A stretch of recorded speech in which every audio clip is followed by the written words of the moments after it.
Welcome everyone to our channel learn for জ্ঞান। So class 12 তোমাদের পরীক্ষা তো একদম আসন্ন আর মাত্র কয়েকটা দিন, অর্থাৎ আজকের 1 তারিখ আমরা ক্লাস রেকর্ড করছি তোমাদের জন্য। আগামী মার্চের 3 তারিখ থেকে তোমাদের পরীক্ষা শুরু হতে চলেছে। তো প্রথম পরীক্ষা তোমাদের বাংলা বা তোমাদের স্টেপ বাই স্টেপ সমস্ত পরীক্ষা হতেই থাকবে। আজকে তোমাদের ক্লাসের মাধ্যমে তোমাদের যে আনসার শিট রয়েছে এবং সেই আনসার শিটের মধ্যে তোমাদের কোন কোন নিয়মাবলী ফলো করা উচিত, কোনগুলো করবে কোনগুলো করবে না, এবং কোনগুলো তোমাদের মেনে চলা বাধ্যতামূলক, এবং কি করবে খাতায় কোথায় কিভাবে লিখবে, কোথায় এমসিকিউ লিখবে, কোথায় এসএকিউ লিখবে, কোথায় ব্রড কোশ্চেন কিভাবে লিখবে। এর পাশাপাশি তোমাদের যে নিয়মাবলীগুলো রয়েছে রোল নাম্বার, রেজিস্টার নাম্বার থেকে শুরু করে এ টু জেড সম্পূর্ণটাই ভিডিওর মাধ্যমে প্রোভাইড করে দিচ্ছি। অবশ্যই প্রচুর পরিমাণে বন্ধুর মধ্যে শেয়ার করো, কারণ ক্লাসে যারা পড়ছো ক্লাস 11 এবং 12 বোথ ক্লাসের জন্য কিন্তু আজকে ক্লাসটি। তো অবশ্যই প্রচুর শেয়ার করো, ফার্স্ট চ্যানেল সাবস্ক্রাইব করে দাও, ভালো লাগলে অবশ্যই লাইক এবং কমেন্ট করতে হবে না। So don't waste time, let's start. তো দেখো তোমাদের ক্লাস 11 এবং 12 সকলেরই জন্য, দুটো ক্লাসেরই জন্য তোমরা একটু খেয়াল রাখবে। এই যে জায়গাটা তোমরা দেখতে পাচ্ছ, এইখানে তোমাদের ফার্স্ট অফ অল তোমাদের এখানে কিন্তু কোনো কাজ নেই, এখানে তোমাকে কোনো কিছু করবে না, ঠান্ডা মাথায় কমপ্লিট করবে সব কিছু। কারণ পরীক্ষা এটা তোমাদের যেটা কপিটা দেখতে পাচ্ছ এটাই তোমাদের আনসার কপি। তোমাদের পরীক্ষায় এইখানে গিয়েই তোমাদের আনসার লিখতে হবে, অর্থাৎ সেম সেট তোমাদের এটা পর্ষদের সেট। তো তোমরা অবশ্যই খেয়াল রাখবে এটা তোমাদের স্পেশাল কপি যেটা। তাহলে এখন যদি দেখে নাও তাহলে পরীক্ষায় তোমাদের দেখতে হচ্ছে না, রানিং তোমার কাজটা করতে হবে। তাহলে তোমরা এখানে দেখতে পাচ্ছ এখানে উচ্চ মাধ্যমিক পরীক্ষা আছে, একাদশ শ্রেণীর পরীক্ষা আছে। তোমরা যে যে ক্লাসে পড়ছো তোমরা সেই ক্লাসটা টিক মারবে। তাহলে যেটা পড়ছো তোমরা সেটা টিক মারবে। তা যারা ক্লাস 12-এ পড়ছো তারা ক্লাস 12-এ টিক দেবে বক্সে, আর যারা 11-এ পড়ছো তারা 11-এ টিক দেবে। এর কথা হচ্ছে অনেকে প্রশ্ন হতে পারে বাংলা ইংলিশ দুটোই দেবো কিনা, তো কোনো সমস্যা নেই, যে কোনো একটা দিলেও কোনো সমস্যা নেই, ঠিক আছে। তারপরে এখানে 2025 সাল, সেই সালটা এখানে লিখে দেবে। তারপরে যে সালটা এখানে তোমার লিখবে, এখানে 2000 এই যে 2000 দেওয়া রয়েছে 25টা এখানে লিখে দেবে, ঠিক আছে। এই পর্যন্ত তোমাদের ফার্স্ট কাজ তোমরা ফলো করলে। তারপরে তোমাদের যে বিষয়ে পরীক্ষাটা হচ্ছে, তোমাদের ধরো ফার্স্ট পরীক্ষা বাংলা, তোমরা এখানে বাংলা লিখলে। যদি কেউ বাংলা লিখতে হবে বাংলা লিখতে পারো। যদি কারো ইংলিশ পরীক্ষা যেতে হবে, ইংলিশ পরীক্ষার সময় খেয়াল রাখবে তোমরা ইংলিশ দিয়ে তোমরা ইংলিশ একটু বিটা লিখে দেবে, ইংলিশ বি, এটা খেয়াল রাখবে। তারপরে সেকেন্ড যে কাজটা হবে, তোমাদের নাম, যেটা তোমাদের অ্যাডমিট কার্ডে তোমাদের নিজস্ব নাম রয়েছে, অ্যাডমিট কার্ডের নামটা এখানে লিখবে। রোল নাম্বার, অ্যাডমিট কার্ড দেখে ঠান্ডা মাথায় রোল নাম্বারের বক্সগুলো পূরণ করবে। রোল আর তারপর নাম্বারের বক্সটা আলাদা হয় সেটা পূরণ করবে। রেজিস্ট্রার নাম্বার সেটাও তোমাদের দেওয়া রয়েছে। রেজিস্ট্রার নাম্বার ক্লাস যারা 12-এ আছো তারা পেয়ে গেছো, বা তোমাদের রয়েছে রেজিস্টার নাম্বার, সেটা কিন্তু ক্লাস 11 হয়তো অনেক স্কুলে পাওনি, তারা অবশ্যই স্কুলের থেকে শুনে নেবে, বা তোমাদের কী করতে হবে সেখানে সেটা শুনে নেবে। এবং কিছু নির্দেশনামা রয়েছে তোমাদের জন্য, সেটা অবশ্যই তোমাদের জানা দরকার, যেটা না জানলে তোমাদের কিন্তু পরীক্ষা হলে সমস্যা থাকা প্রয়োজন। তো দেখো ফার্স্ট অফ অল কী রয়েছে, পরীক্ষার্থীরা সংসদে দেওয়া প্রবেশপত্র অর্থাৎ অ্যাডমিট অনুসারে উত্তরপত্রের ওপর যেটা বললাম রেজিস্টার নাম্বার, রোল নাম্বার লিখবে।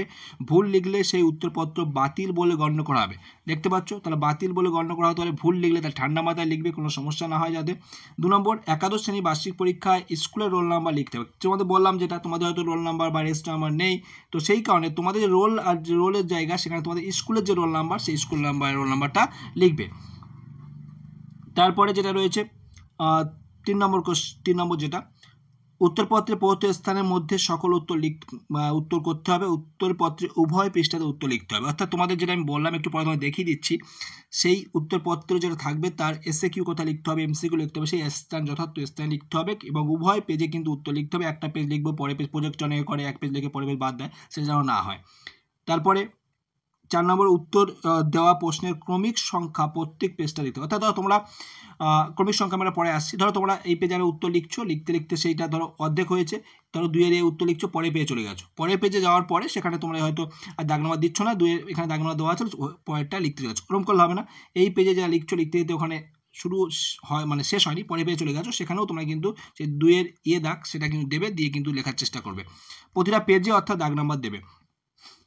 কোনোরকমভাবে যদি মিস হয়ে যায় তাহলে কিন্তু পেজ কেটে গেলে বা কোনো জায়গায় সমস্যা হলে সমস্যা পড়তে পারে, সেখানে সমস্ত পেজ নাম্বারটা সমস্ত পেজে উত্তরের যে দাগ নাম্বার সেটা দেবে। উত্তরের যে কোনো রকম খসড়া উত্তরপত্রই করতে হবে, তারপর কেটে দেবে। খসড়া করার জন্য আলাদা কোনো কাগজ দেওয়া হবে না, অথবা বাইরের থেকেও আনা যাবে না।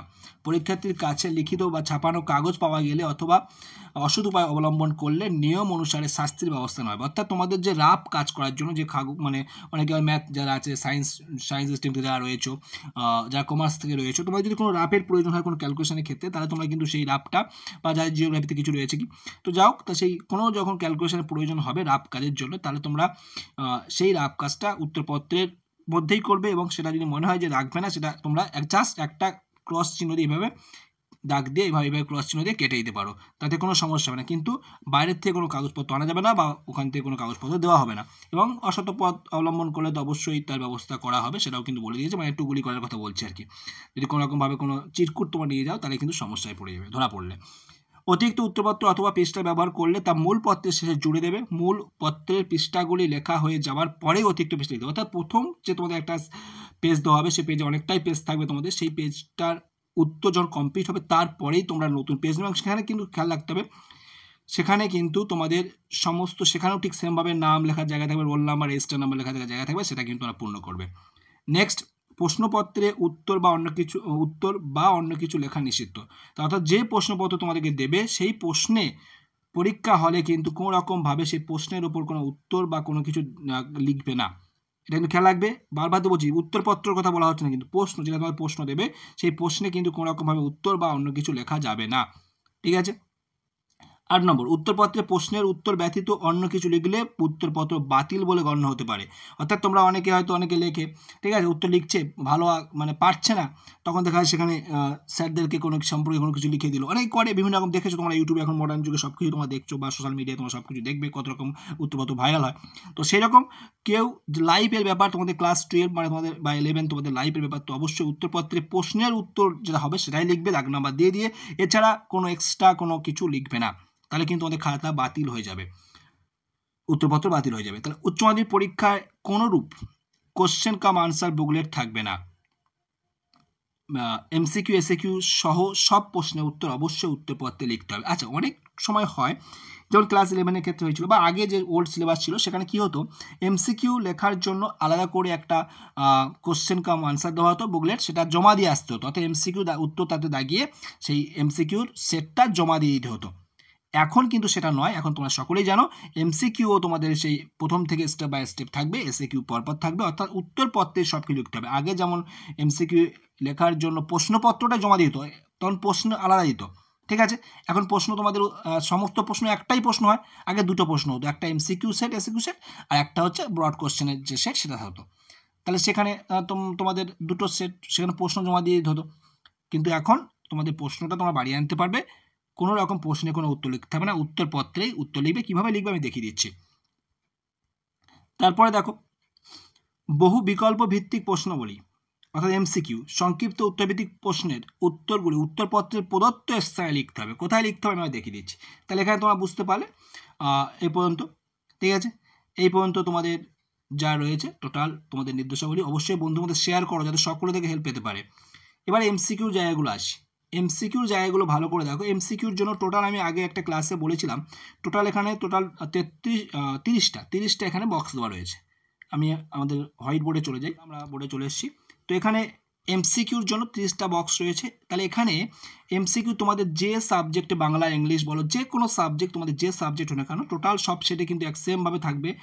সেইখান থেকে তোমাদের উত্তর লেখা শুরু করবে। উত্তরে কি করবে, যেটা সঠিক উত্তর হবে, ধরো 1-এর এ হলো, 2-এর বি, 3-এর সি, 4-এর ডি, যেটা উত্তর হবে ঠিক সেমভাবে শুধু ডাক নাম্বারটাই কিন্তু এখানে উত্তর বক্সে লিখে দেবে। 4টে করে অপশান থাকবে, 4টে করে অপশানের মধ্যে যেটা সঠিক অপশান তোমাদের হবে সেই সঠিক অপশানটাই কিন্তু তোমাদের এখানে লিখতে হবে, ঠিক আছে। তাহলে এটা খেয়াল রাখবে। তাহলে এ বি সি ডি তোমাদের যে অপশান থাকবে, যেটা সঠিক উত্তর হবে সেই সঠিক উত্তরটা তোমাদের এখানে লিখতে হচ্ছে। যে কটা কোশ্চেন থাকবে সে কটা লিখবে, বাকি যেগুলো কিন্তু কোনো কিছু করার দরকার নেই। এমন নয় যে বাকিগুলো নেই বলে অনেকে আবার কি গুণ মেরে দেয়, ফাঁকা আছে মানে গুণ মেরে দেয়, না, কিছু করতে হবে না।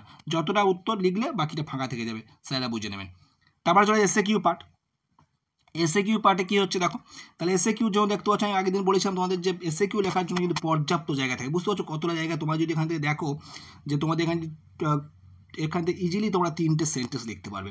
তাহলে যে কোনো এসএকিউ, আর ক্লাস 12-এর ক্ষেত্রে কোনো ব্যাপার নেই। ক্লাস 12-এর ক্ষেত্রে এসএকিউ তো 1 মার্কের, তোমাদের এসএকিউ 1 নাম্বারে, তোমাদের কোনো সমস্যা নেই। 1 নাম্বারে এসএকিউ মানে তোমরা ইজিলি তোমরা এর মধ্যে লিখতে পারবে 1 নাম্বার এসএকিউগুলো।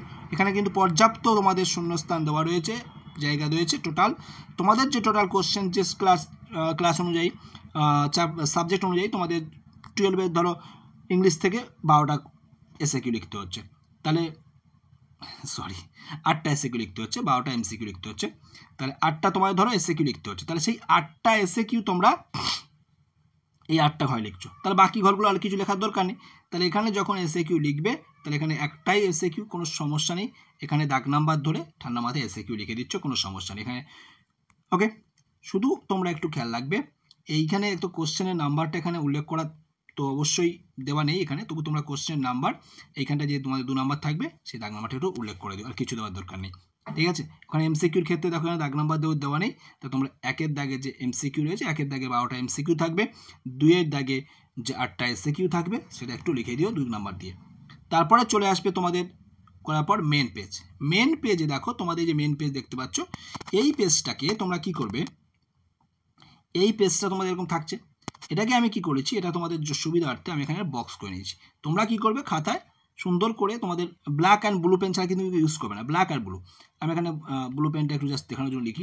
এখানে তোমরা নিয়ে তোমরা নিজেদের সুবিধা মতো কিছুটা স্পেস ছেড়ে দিয়ে ঠিক সেম যেভাবে করলাম এরকমভাবে তোমরা একটা বক্স কেটে নেবে। ডবল বক্স নয়, আমি আগে কেটেছিলাম তো দেখালাম কীভাবে তোমরা বক্স কাটবে। অর্থাৎ তোমরা যেভাবে স্কেলের সাহায্যে সুন্দর করে একটা বক্স কেটে নিচ্ছ, কেটে নেওয়ার পর তার ভিতরে তোমরা আনসারটা লিখবে। ঠিক আছে, এবার তোমরা চলে আসি ব্রড কোশ্চেন। ব্রড কোশ্চেনে সুন্দর করে তোমরা যেটা তোমরা ধরো একটা 3-এর দাগে তোমরা ধরো একটা ব্রড কোশ্চেন লিখছো, তার ডিভিশন রয়েছে 1 + 2 + 1 + 2, এভাবে রয়েছে 6 মার্কের। তাহলে যখন 6 মার্কের তোমাদের কোশ্চেন রয়েছে, তোমরা শুরুতে যখন লিখছো এখান থেকে উত্তরে ফার্স্ট এক লাইন লিখলে, তো এখানে শেষ হয়ে গেল। তারপরে আবার এখানে একটা বক্স মতো করে সেখান থেকে বক্স মতো করে বা প্যারা করে তোমরা সেখানে বক্স বা প্যারা করে একটা লাইন, যেটা 2 নাম্বারের উত্তর যতটা লাইন হবে তোমরা সেটা লিখলে। লেখার পর সেখানে শেষ হলো, শেষ হওয়ার পর তারপর আবার কী করছো, তারপর আবার তোমরা একটা প্যারা করবে, প্যারা করে আবার যতটা উত্তর প্রয়োজন ততটা লিখলে, শেষ হয়ে গেল।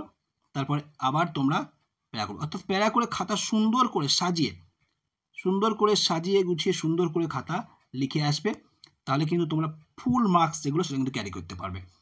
ঠিক আছে, তাহলে এই ছিল তোমাদের স্পেসিমেন কপি। প্রচুর শেয়ার করো, আর যেগুলো বললাম যে অবশ্যই তোমার জানা উচিত ছিল সেই কারণে শেয়ার করে দাও, এবং যারা তোমাদের পরিচিত আছে যাতে তারা পরীক্ষা হলে সমস্যায় না পড়তে পারে, তারা যাতে সমস্যা কোনো কিছু ফেস না করে সেই কারণে তাদের মধ্যেও শেয়ার করো। তো যারা সম্পূর্ণ ক্লাসটা দেখলে আশা করি বুঝতে পারছো কতটা হেল্পফুল। অবশ্যই প্রচুর শেয়ার করো, ভালো লাগলে লাইক এবং কমেন্ট করতে থাকো। আর তোমাদের আর কি চাই, তোমাদের পরীক্ষা তো আসন্ন, আর কি চাই তোমাদের সেটা অবশ্যই কমেন্ট করে জানাবে। আর ভালো থেকো সবাই, প্রিপারেশন চালিয়ে যাও। আর পরীক্ষার জন্য তোমাদের সকলকে রইল শুভকামনা, সকলের জন্য রইল শুভকামনা। সবাই ভালোভাবে পরীক্ষা দাও, সকলের জন্য শুভেচ্ছা, বেস্ট অফ লাক, এবং তোমাদের পরীক্ষা সকলে ভালো হোক, এটুকু আমি চাই। বাই।